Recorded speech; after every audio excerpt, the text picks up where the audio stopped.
Assalamualaikum warahmatullahi wabarakatuh.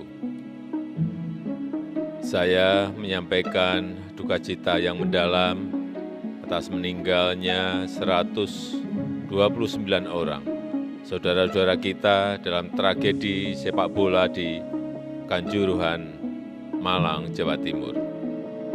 Saya telah meminta Menteri Kesehatan dan Gubernur Jawa Timur untuk memonitor khusus pelayanan medis bagi korban yang sedang dirawat di rumah sakit agar mendapatkan pelayanan terbaik.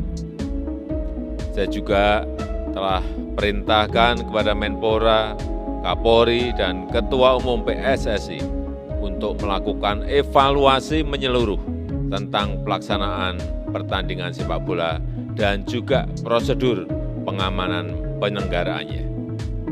Khusus kepada Kapolri, saya minta melakukan investigasi dan mengusut tuntas kasus ini.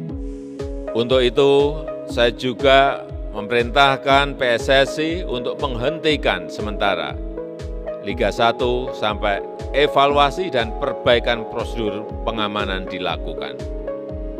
Saya menyesalkan terjadinya tragedi ini dan saya berharap ini adalah tragedi terakhir sepak bola di tanah air. Jangan sampai ada lagi tragedi kemanusiaan seperti ini di masa yang akan datang. Sportivitas, rasa kemanusiaan, dan rasa persaudaraan bangsa Indonesia harus terus kita jaga bersama. Wassalamualaikum warahmatullahi wabarakatuh.